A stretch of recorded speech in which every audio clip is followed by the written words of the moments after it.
Welcome to Still Plays Galaxy of Heroes, and we are back with the latest Grand Arena chat.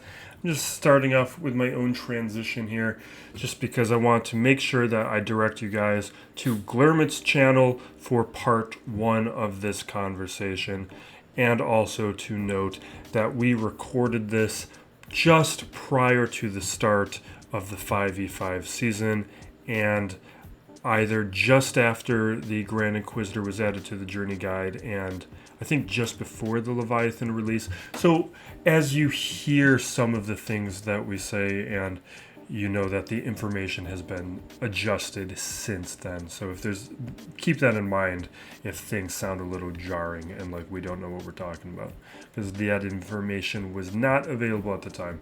And we have already recorded the next one, which will be out next week. We're kind of working with a week lag time to give us a little bit of extra buffer for us to edit. So thank you. And here we go. Alright, hello guys, it's Glurmit here, and I'm joined with Still Plays. We're back for another GA chat, and it has been a while. That was my fault entirely. I was very busy, so don't blame Still Plays. Not that you would, but just in case. I covered for you.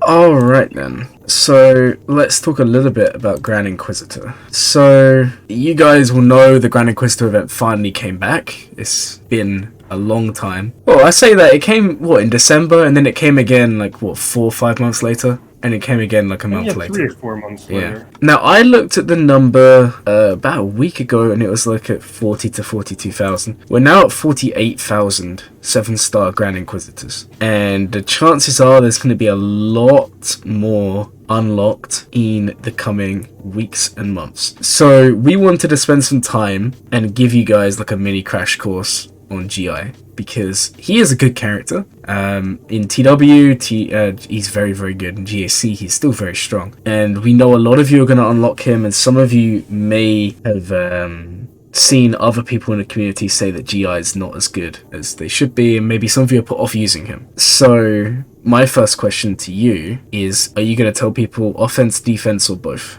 I think it depends on your roster. There's a very good argument for Grand Inquisitor on defense. And it's because it's something that we've talked about in some of our previous conversations, where, especially with a character like Third Sister, where it's very beneficial to try and challenge your opponent to have to use a lot of the same counter. And with Third Sister, with Grand Inquisitor, Radis, there's I think even some of the Tuscan squads, Treya becomes one of the more important counters, and you've only got one Treya. So when you challenge your opponent to have to make a decision of, okay, where do you want to use your Treya? How are you going to deal with the rest of these squads? That makes some very difficult choices where a player can feel trapped if they don't have enough options. But for a player like me, even though I think and I normally see Grand Inquisitor on defense, I think pretty frequently, I still keep mine for offense. Yep. Just because as a player with fewer GLs, I need more characters at that upper level for me to be able to beat things.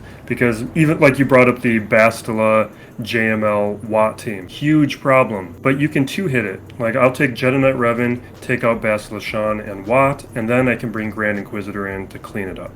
That way, I'm not having to resort to an even higher level counter. And that might not be ideal for everyone, but it's something that I keep in mind up against some of these characters. And I get the argument where players are frustrated with Grand Inquisitor's performance, but there's a difference between a character not being as good as the player base may want him to be and a character not being good. There's a huge gulf of space between those things. So while you've been talking, I've just been scrolling down. There's 6 or 7 counters that will show up all the time, and then after that it's just, there's nothing like GLs, Reaver, most commonly you're looking at Adrad, you're looking at General Skywalker, Treya, CLS, Grievous. They're the most common ones, and I would say with the exception of Grievous, I say with the exception of Grievous, I just don't think he's as good as these other teams, but he's still very important. They're all strong,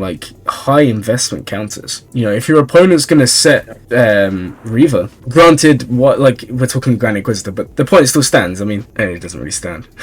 I had the most dumb moment of my life. The point I was gonna make is if someone was to set something where you need Treya, then by using it on Grand Inquisitor is not really the best play. I mean, Adrad, as an example. There we go. If someone set Adrad, you gotta choose to use Treya on Adrad, or do you use Treya on Grand Inquisitor? If your opponent set something like Carful, do they want to use Treya on that, or do they want to use Treya on GI? So, like, it's not like Treya can be used everywhere. General Skywalker, again, maybe you want to save it for Malgus, maybe you want to save it for GI, maybe you want to save it for someone else entirely. So, it is interesting. The one thing I would be interested in terms of GI defense is I'm interested to see what Phoenix can do at low gear. I'm wondering if you could do that with like sub-relics. I think that might change stuff. I'll definitely be finding out this coming week. Now, for me, I'm more of a fan of GI on offense. I just think when you really work out the teams he can actually beat, it's pretty good. So Qui-Gon is an example. General Skywalker he can beat. Mon Mothma teams. He can beat Tusken teams.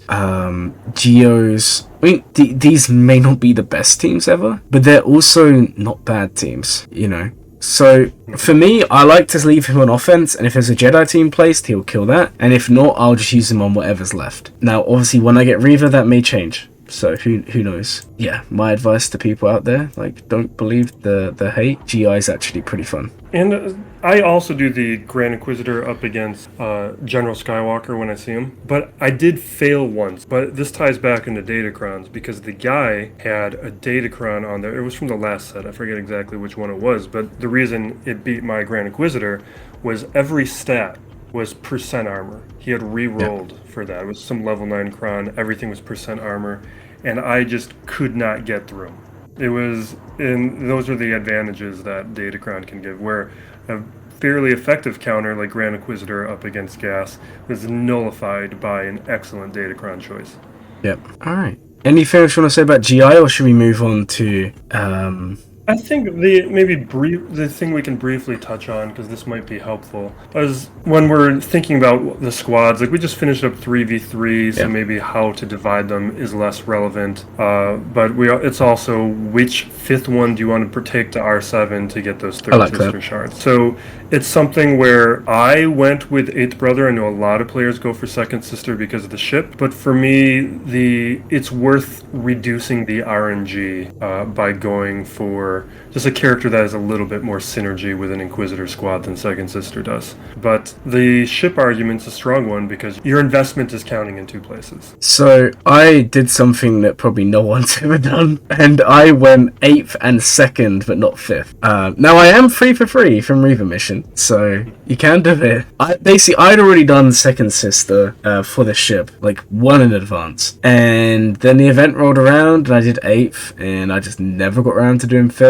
I did the mission and I was like, oh, this is actually not too hard. Like, you just mod really, really slow, very little health, and you tend to be okay. Even without the Dispel, you tend to do okay. And then in the end, I just got distracted. I just never took anyone to R7. And like I said, 3 for 3. So that's very nice. You can do it. Obviously, my recommendation is 5th. I think 5th and 8th is the two best extras. But 2nd's okay. You just need to mod Second Sister to be really, really, really slow. You don't want her to take a turn. Yeah, for me, whenever I've failed, I think twice with the third sister event, and I've had Grand Inquisitor since December, and I only fail if 5th Brother gets stunned. As long as so mine's modded for a ton of tenacity, and other than that, I'm 100% when he's not stunned. So I've always found him to be pretty important.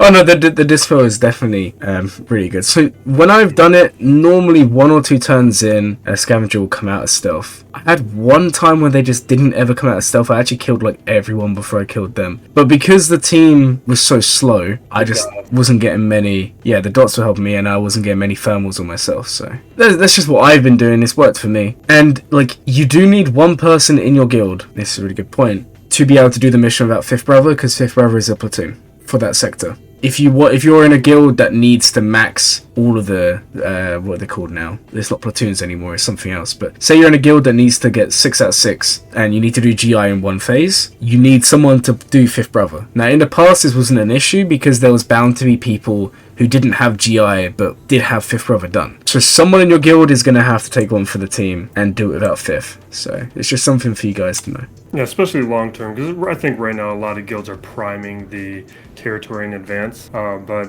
as the game mode matures, that's going to become less and less common. All right, so the last topic for today, we're going to go a little bit over Grand Arena because we're switching to 5v5. Yeah, we're going to go a little bit over some teams to look out for in defense, some teams to look out for offense, and that's about it. Anything to get started? The big thing for me, and we've already alluded to this in advance, is some of these new characters like Captain Rex. Obviously, he's very good at relics. We've seen some very impressive footage of Rex in the early going in Squad Arena. Yep. And now I'm going to want to see are some of those things low star viable? Because I'm going to be bringing in my 3-star Gear 11 Rex with a bunch of Gear 11 Phoenix and throwing them in, see if I can do like that CLS counter. Try out a few of these things and see what's going to happen. So there's some interesting things on offense. Obviously, Princess Nissa, a new character that I'm going to want to see.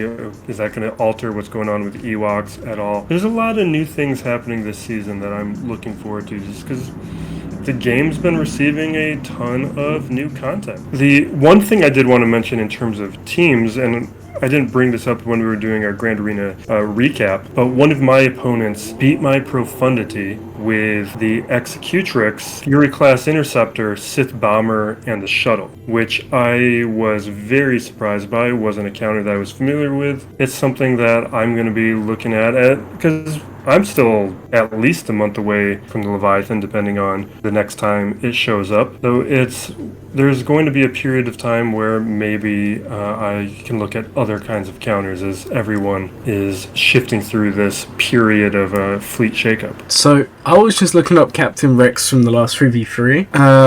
Obviously, there's not much data out there. Just bear that in mind. We have like 700 battles in offense, but out of that, there's not many relics. The big team he's beating was Aphra, Hera, Rex, Chopper. Now, obviously, Rex does have an Omicron, but the Omicron has the section that's just for everyone. That's the health increase. Then he has the 5v5 for Phoenix and the 3v3 for clones. But because of the Hera lead, I guess you'd still get part of the Omicron even in 3v3. You'd still get the health increase. So that's interesting that he's beating that. Obviously, we don't have the 5v5 info. I think, personally, he's going to do well at low gear. I think if you have him well modded, have the Omicron, have the Zetas. I don't know about the special, but I definitely think the unique. I think he's going to do well. So that's something to look out for. I think he could have the Zori effect, the Iden effect, where they're just insanely good on defense for quite a while. So that's something to look out for. Now, the next thing, I can't, like, you'll have to tell me if this is, I can't remember. It's been a while, right, since I read his kit. Now, I thought Qui-Gon explicitly called out for Galactic Republic in his lead.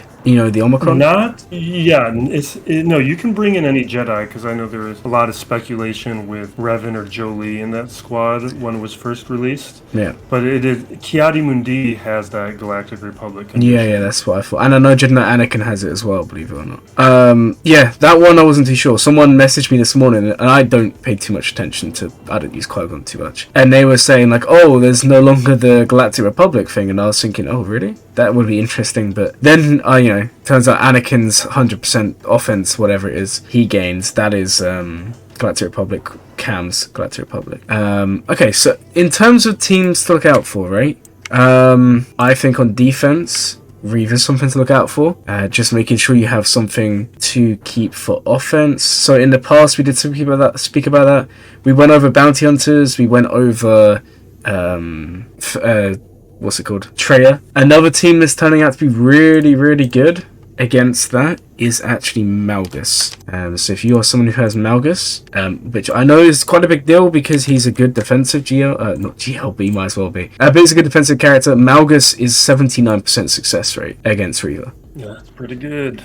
It is pretty good. And when you start looking at the actual way it works, if you have Talon, it's 88%. So I would say Malgus is a lock-in. And is that the 3v3 data? Or the this is 5v5. Yeah. In 3v3, it's even stronger. Let me get it up for you. If you want to get all the data from, it's the new G8 Insights tool. In 3v3, it's 85%. success rate against Reaver. So, like, I'm debating if that's actually worth running. Because Malgus, whilst he draws something good, he will also typically get beaten. And if you can take this guy in, that's a pretty big win. Anything else you can point out for maybe defense to look out for? The big thing that I remember from last 5v5 season is there are some really nice Treya defense squads. Yeah. Like some that are like Treya with Savage, and the one that I went had triple Omicrons on Treya, Savage, and Talon. And I alluded to it with the Datacrons, but you throw a Datacron on that as well, and then that becomes a pretty devastating squad. Now, it's the same choices we all have to make, where we have to make decisions of balance between offense and defense. Yep. And maybe the quantity of Third Sisters coming into the game makes that not much of a problem, because people are going to be more incentivized towards keeping some of those characters for offense. But it's definitely something that I had some issues with last season that I'm hoping doesn't become more common. I would be interested to see how Treya, Nihilus, Talon, Savage, and Sith Trooper with Datacron would be. I feel like that would be a nasty defense. We'll see. With the introduction of Rex and Phoenix, and if they do work against Reaver in Grand Arena, which obviously we don't know for sure yet because we don't know about her Omicron and how that will affect stuff. But say that wins, or say you choose to do Malgus and that wins, Treya could be an equal, even better defensive team. I mean, I'm looking at the stats here. So, see what wins, General Skywalker wins, any GL wins. Outside of GLs, like if I took them off,